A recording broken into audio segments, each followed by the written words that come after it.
Remember, it's week 1. You do not need to panic. The Seahawks lost to a divisional opponent, and that happens sometimes. So let's keep our optimism up and our pessimism down.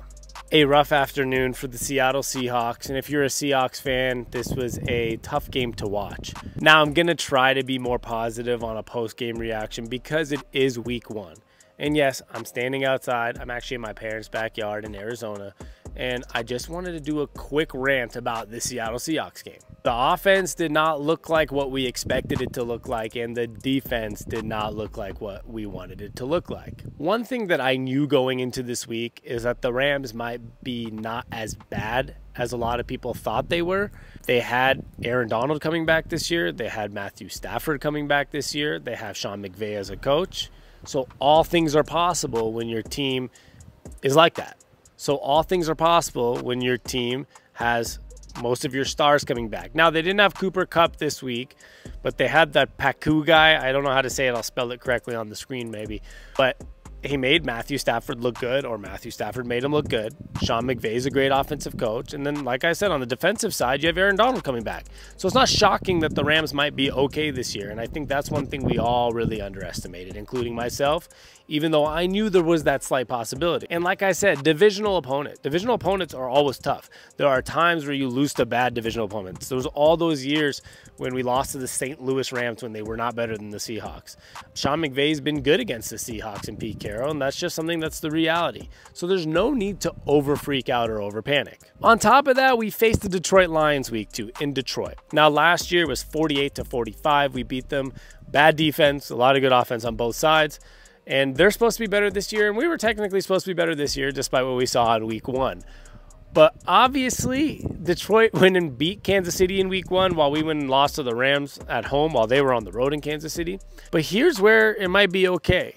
I feel like there's a bigger chance that there's a week 2 letdown by the Detroit Lions after winning in Arrowhead, and they were not going to start off 2-0. So maybe their win was a good thing for us while we're able to bounce back and be 1-1 after week 2 while they'll be 1-1. It feels more realistic than us being 0-2 and then being 2-0.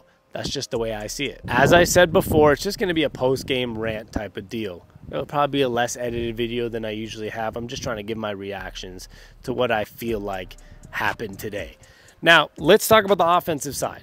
First 2 drives of the game, the team looked phenomenal. Yeah, we settled for a field goal, one of them, and then we ended up with a DK Metcalf touchdown from Geno Smith on another one.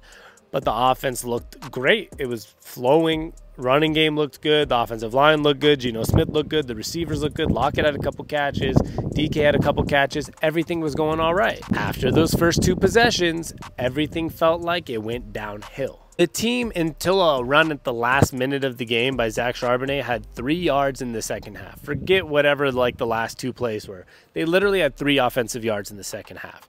So despite looking great for the first 2 possessions, we had injuries in the second half. Charles Cross got hurt, offensive lineman. Abraham Lucas got hurt, offensive lineman. Our 2 best offensive linemen that were rookies last year, but they're a big integral part to our offense and our offensive line this year. Both got hurt. Tyler Lockett had a concussion protocol deal where he had to go into the tent. Everything collapsed in the second half. The Seahawks offense just looked awful, and we weren't able to move the ball at all. Like I said, 3 yards in the second half in the meaningful minutes outside the last 2 or 3 plays. And I have to mention one other thing, the DK Metcalf penalty. Now, I love DK Metcalf. I love the fire that he has always. But DK Metcalf had another unsportsmanlike conduct penalty. He had a dirty play where he pushed somebody in the back, and it was dirty, just the reality of it. I still love DK Metcalf, and I love what he brings to the table and the fire he has. But he had a dirty push in the back. He got away with it. No one saw it. But during the commercial break, he continued to chirp and chirp and chirp until the refs, when they were lining up, threw the flag on him. We went from 2nd and 2. We were down 14, but we were 2nd and 2 to a 2nd and 17. Got sacked twice. 4th and 30. Had to punt the ball. Game was over. So DK Metcalf has to find a way to have better discipline and not be doing things like that in critical moments of the game. We've seen it in the past, and I don't want to keep seeing it in the future. He's got to be better and be smarter in those scenarios. Chirp at people all you want, but not in a critical moment of the game, or stop before you get a flag. And then the defense.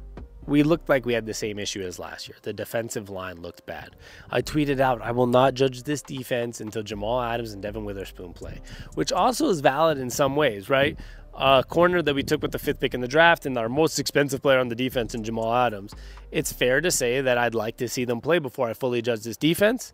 But regardless, there was no pressure on the quarterback. Again, it felt a lot like last year. I know we brought back Jaron Reed. We brought in Draymond Jones, a couple other pieces here and there, but nothing looks different. The defensive line put no pressure on Matthew Stafford. The second oldest starting quarterback in the NFL was able to move around, have time. He had a couple runs where he had a 9-yard run on us where I was just like, this is embarrassing for our defense. All in all, the defense just did not look like it improved at all from last year. It looked almost the same. As I said at the beginning of the video, though, Matthew Stafford's a good quarterback, and Sean McVay knows offense.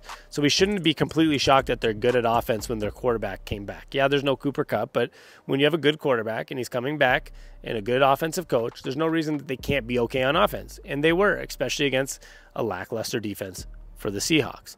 But all in all, it was a pretty bad game for the Seahawks. I'm just being honest. Like, I'm not sitting here trying to, overhype a team that played bad. But like I said, it's a divisional opponent. It's 1 week, and we have to look at the bright side and be optimistic as much as we possibly can. So moving forward, let's just hope the Seahawks offense finds ways to be better. The Seahawks defense finds ways to be better. And let's not make critical mistakes. A missed field goal at the end of the half, that's a critical mistake. Penalties when they're least needed, like DK Metcalf's or Trey Brown's illegal hands to the face on a 3rd down, only down 7. That was a big gust of wind. It looks like it's about to rain out here. All in all, I'm going to wrap this up because it looks like we're about to get a little rain and some wind. But the Seahawks just need to be better. There's only 16 games left now, so we got to win. But it's not over. It's 1 game. So let's not freak out. Let's stay optimistic, and let's just hope for the best, even though this was definitely a letdown.